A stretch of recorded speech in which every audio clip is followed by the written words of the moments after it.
দেখেন কি পরিমাণ পানি এই হাওরে নামতেছে।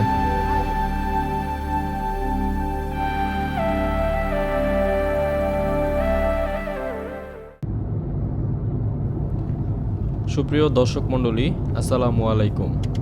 দেশ ও দেশের বাইরে থেকে যারা এই ভিডিওটি দেখছেন তাদের সবাইকে স্বাগত জানাচ্ছি। আমি উচ্ছ্বাস। রোদ ঝলমলে একটি সকালে আমরা রওনা হয়েছি দেশের উত্তরাংশের জেলা নেত্রকোনার উদ্দেশ্যে। গাজীপুর থেকে সকাল 7টায় রওনা হয়ে ময়মনসিংহ বাইপাস ও শম্ভুগঞ্জের ভয়াবহ জ্যাম পেরিয়ে প্রায় 11টা নাগাদ আমরা নেত্রকোনা জেলা শহরে এসে পৌঁছালাম।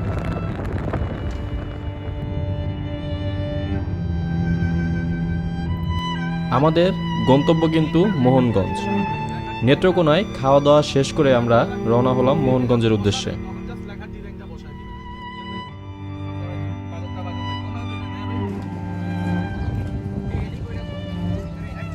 ফাইনালি আমরা নেত্রকোনা আসছি। এটা হলো আদর্শ নগর। তো আমাদের নৌকাতে ত্রাণগুলো লোড করা হচ্ছে। আসলে যেটুকু সাহায্য করা যায় আর কি। সময় ফাউন্ডেশনের উদ্যোগে আজকে প্রায় 250 মানুষের জন্য শুকনো খাবারের আয়োজন করা হয়েছে। আপনারা দেখতে পাচ্ছেন যে নৌকা লোড করা হচ্ছে। আসলে আস্তে আস্তে দেখলাম এই পাশে প্রচুর পরিমাণ পানি। এদিকে রিসেন্টলি সুনামগঞ্জের অবস্থা খুবই খারাপ। আমাদের ইনশাল্লাহ শনিবারে সুনামগঞ্জে একটা প্ল্যান আছে, আপনাদেরকে দেখাবো এদিকের লোকজনের কি এখন অবস্থা, সেই অবস্থাটা আপনাদেরকে দেখানোর চেষ্টা করব। আসলে হয়তো ভিডিও ওরকমভাবে করার সুযোগ হবে না, তারপরে যেটুকু করা যায় আর কি সেটুকু আপনাদেরকে দেখাবো ইনশাল্লাহ। সময় ফাউন্ডেশনের সক্রিয় মেম্বাররা অক্লান্ত পরিশ্রম করে গতকাল রাত জেগে প্যাকেজিংগুলো করেছে। একটা ভুল ইনফরমেশন আপনাদের সাথে শেয়ার করেছি। আসলে শুধু শুকনো খাবার না, চাল, ডাল, লবণ ইত্যাদি এগুলোও আছে।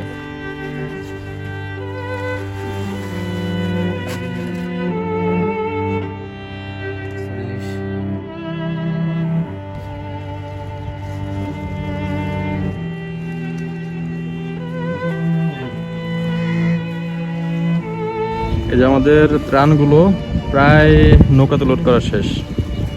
উপরে কিছু আছে আর নিচে ম্যাক্সিমামগুলো নিচে রাখা হয়েছে। কখন বৃষ্টি নামে কোনো গ্যারান্টি নাই, সেজন্য আসলে বেশিরভাগ ত্রাণগুলো নিচে রাখা হয়েছে। আরও কিছু ত্রাণ আসতেছে, লোড করা হয়েছে কি প্রায় শেষের দিকে। আমরা এখন এই যে নেত্রকোনা কালীঝুড়ির উদ্দেশ্যে আর কি রওনা দেব। আমাদের নৌকা লোড করা শেষ, আর ফ্রেমে দেখতে পাচ্ছেন সকল সময় ফাউন্ডেশনের মেম্বাররা।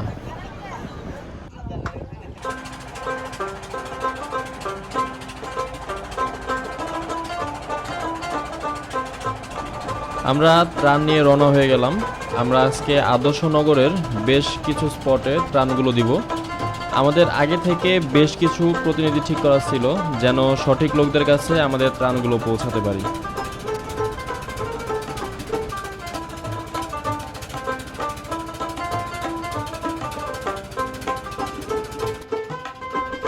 পানিবন্দী হয়ে এই এলাকার মানুষ আসলে খুব মানবেতর জীবনযাপন করছে। দেখতে পাচ্ছেন রাস্তা কিন্তু পানি নিচে তলিয়ে গেছে।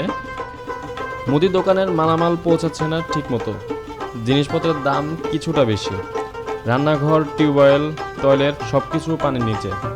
আসলে ওনারা কি পরিমাণ যে কষ্টে দিনকাল পার করতেছে এটা আসলে ওনারা ছাড়া কেউ বুঝবে না। এ জেলার পার্শ্ববর্তী দেশ হলো ভারত। ভারতের মেঘালয় রাজ্যের প্রায় 30টি ঝর্ণার পানি এসে মিশে বাংলাদেশের হাওড় অঞ্চলে। এবছরে প্রবল বর্ষণে নেত্রকোনা, সুনামগঞ্জ, কুড়িগ্রাম, সিলেট, জামালপুর সহ আরও বেশ কিছু এলাকার অবস্থা কিন্তু একদম নাজেহাল।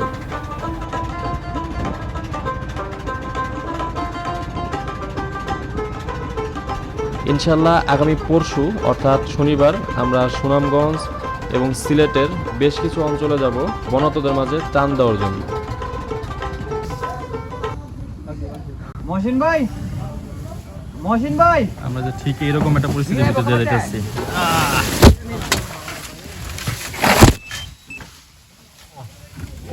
মহসিন ভাই,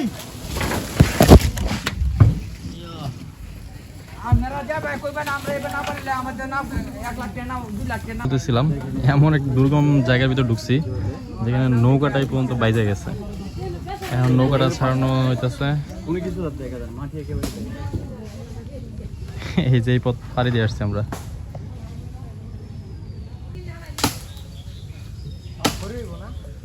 এই রাস্তা অতিক্রম করতে আমাদের শেষ পর্যন্ত এই যে গাছের ডাল কাটতে হইতেছে। পাশের বাড়ি থেকে কুড়াল দিছে, এই কুড়াল দিয়েই এখন গাছটা কাটা হইতেছে।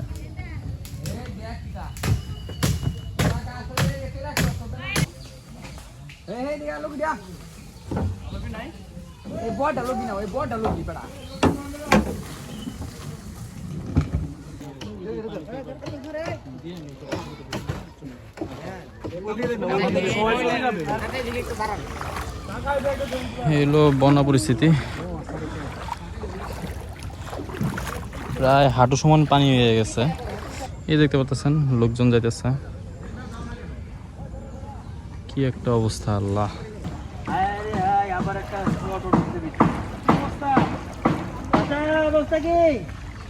খারাপ নাই, কোনো ঝামেলার মধ্যে না। আমাদের এই কেউ আশ্রয় নিচ্ছে নাকি? না, মনে করেন কারো বাড়ি টাড়ি হইলে আশ্রয় না, আসছে না তো, আসছে না। দেখেন কি পরিমাণ পানি এই হাওরে নামতেছে, কি পরিমাণ স্রোত দেখেন।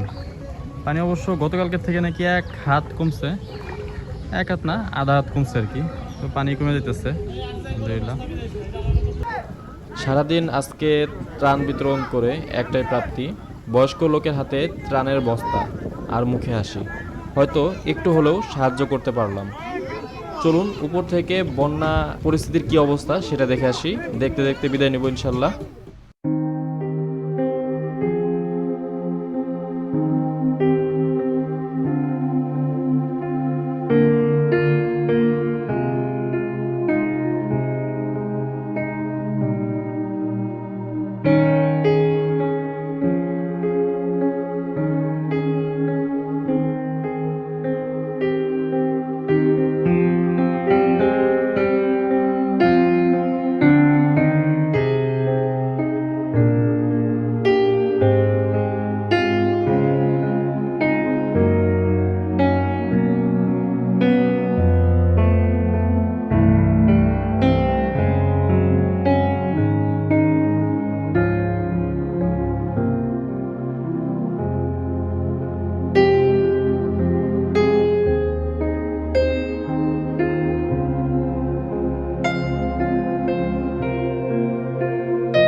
রাত প্রায় 1টা, আমরা ছুটে চলেছি ঢাকা ময়মনসিংহ হাইওয়ে ধরে।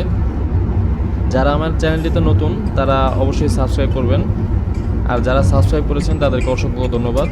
সবাই ভালো থাকবেন, সুস্থ থাকবেন, আল্লাহ হাফেজ।